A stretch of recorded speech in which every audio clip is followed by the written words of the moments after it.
Welcome back to page 121. Today's topic, we're going to take a look at what happens when you throw a natural 1 on a d20 or a natural 20 on a d20 at our table in AD&D. And we have several house rules in dealing with this. We wanted to make them kind of exceptional. And I understand that most of our house rules are things that people pretty commonly do, but I thought I'd take a look at it. So, natural 1s and natural 20s today on page 121. Also, quick reminder, subscribers. Everybody who has subscribed, thank you.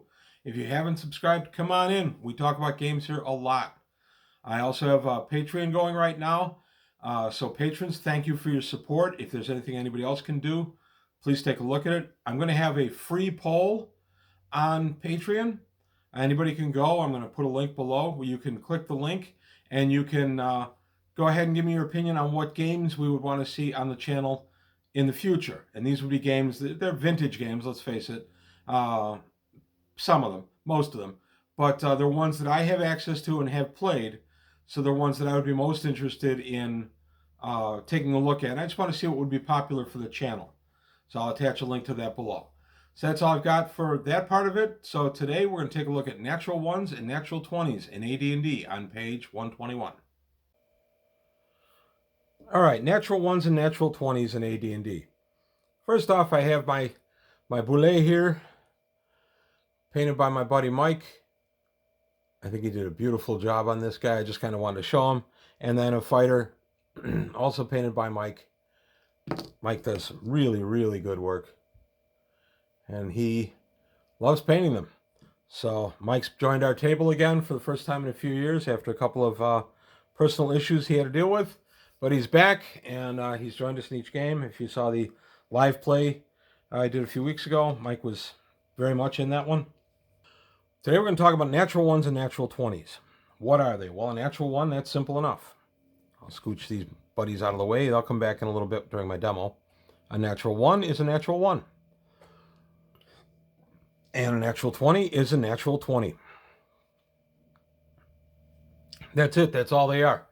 If your dice read that on the actual throw, then those are natural 1 and natural 20. I know everybody knows that. I'm not trying to treat anybody like they're idiots.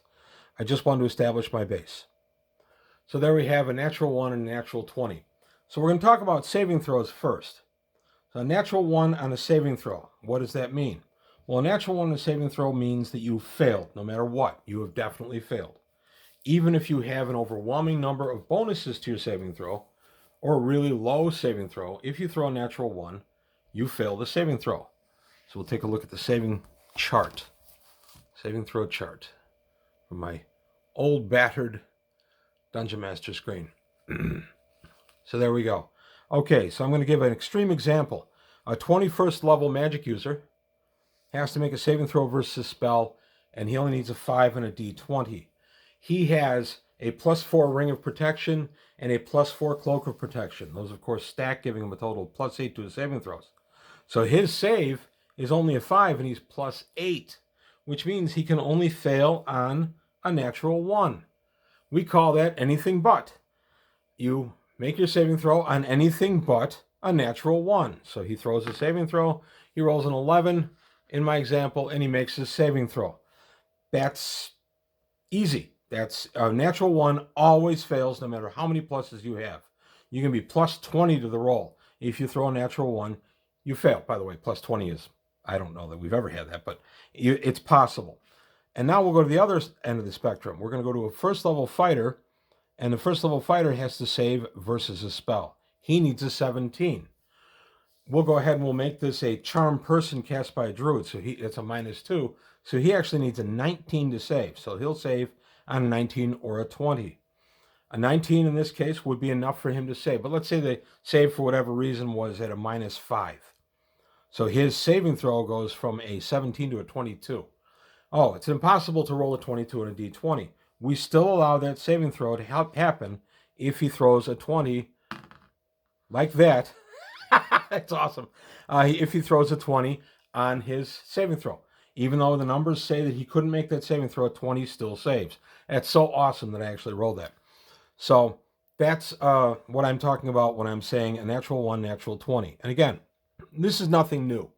People have been doing this since there's been a D&D. All right, so that's pretty straightforward. I don't think there's any surprises there. I don't think I told anything new. Now we're going to talk about a natural 1 and a natural 20 in melee combat. And that's where my buddy comes back. So my buddy, for purposes of this combat, he is fighting the belay. And he is going to roll his to hit. And for whatever reason, he's rolled a natural 1. Uh-oh. A natural 1 at our table, no matter how many pluses this guy may have, is always a miss. Again, it's anything but. Oh, what do I need to hit this guy? Oh, anything but. And that would be a case where if you had a really high-level fighter, so I'm going to scooch this out of the way. If I had a really high-level fighter and he was swinging at a low armor class creature, so if I had a 17th level fighter swinging at armor class 4, he actually needs a 0. On top of that, his various pluses give him +9 to hit. He's very high level, got strength, things like that. So he actually hits on anything except a 1. So anything but, he would again roll. Oh, I can't believe I did that. I rolled a natural 1. These dice are not loaded. This has just been happy coincidence while I'm making the video. So he threw a natural 1. So now he's missed. But at our table, that also can indicate a fumble. We used to play that a natural 1 was an automatic fumble. That became kind of problematic. I was DMing a guy years ago who had a ring of water walking, was walking across a lake, a pretty placid lake, got into a melee with a creature living in the lake, and rolled a natural 1, and then automatically fumbled his sword, and it fell into the lake. They had no means to retrieve it. He was out his +2 magic sword. Not a happy guy. He lost one of his best things because of a bad roll. So I modified that after that. And by the way, I did make it up to the player a game or two later. He did. He retrieved the sword. They had befriended some creatures that lived, sentient creatures. I think they were sea elves or lake elves in this case.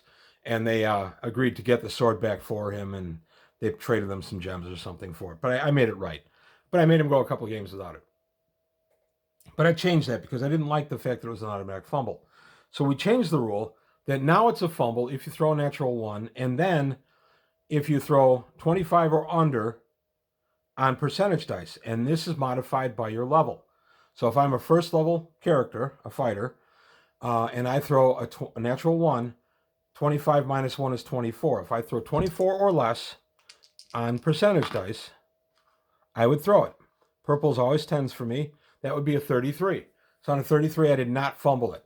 Melee continues. There's no further penalty for the 1. And that's really all how we do it. So if it's a 10th level fighter and he throws a natural 1, his chance to fumble is 25 minus 10 or 15% or less.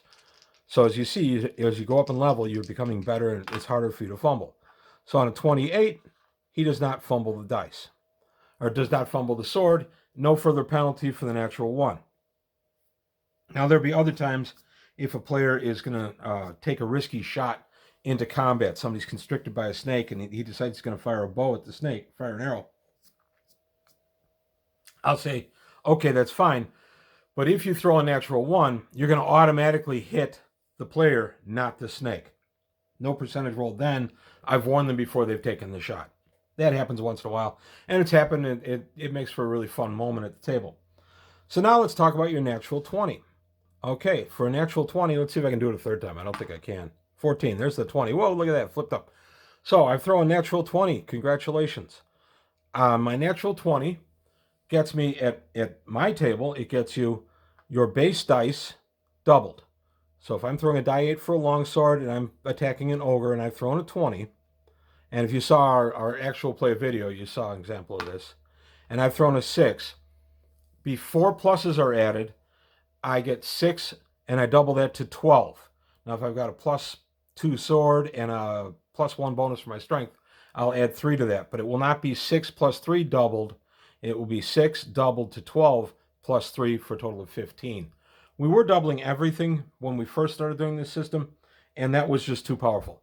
So we only double the weapon, never the pluses. And we found this actually strikes a really good balance. And again, if you saw the actual play I did a few weeks ago with my players, there were a few 20s thrown, and nobody even questions it anymore. They just yelled, oh, 20. and then they go ahead and they roll their dice, and then they just tell me the calculations. We've been doing this a long, long time. I know no one at my table is cheating. I don't even look at rolls. But in a low-level game, I do generally throw the rolls out in front of the players because I dropped Craig at our table 3 times in the very first in the first game, the one I did the actual play of, the Remnants of Sulm. We've played part 2 of that since then, and I dropped him again. So Craig has kind of been my punching bag a little bit in that game, unfortunately, but I've thrown all my throws out in front so that the players can see I'm not doing anything. It's just the dice don't like Craig, not me. Craig is almost always, by the way, my first 20 of the night. It's been a running joke. Craig and I have played D&D together since 1982 with a couple of breaks here and there. But we knew each other from the old neighborhood and stuff. But Craig and I have been playing for over 40 years, and generally my first savage hit of the night will come on Craig. It's how it is. So just 1 or 2 other things I want to talk about. If I'm going to be, I have an assassin at the table, and the assassin rolls a 20 for his backstab. The way we do backstabs, I talked about this when I did the thief and the assassin, is let's just say my assassin is level 8, so he would be throwing triple damage. Well, first let's do a thief. A thief is going to backstab somebody. He's going to do triple damage. And the thief has a longsword. So he's going to throw it. He's made his hit. He's got his +4 and everything else. He's made his hit. And now he throws a 4. Now he's going to triple that 4, but he threw a 20 on his hit. And that's important for this illustration. So he's thrown a 20. See if I can do it again. Nope. He's thrown a 20. And now he's rolled for his damage. He's rolled a 4. So 4 for a backstab for a thief would be triple damage. But because he rolled a 20, we're doubling the weapon damage. So that 4 becomes an 8. And now we triple the damage, becomes 24. And then we add any other pluses that the thief might have, maybe for a magic weapon or something. So it's a +2 sword. It would be 24 + 2 is 26 points of damage. Now let's do the same thing for an assassin. The assassin has gone ahead and he's backstabbed an opponent. And we check his percentage chance to just assassinate him outright. He's 8th level. His victim is 8th to 9th level. 45% chance to assassinate outright. I roll a 58 or 68. That is not an assassination. So now we give it just as damage as if he were backstabbing as a thief would.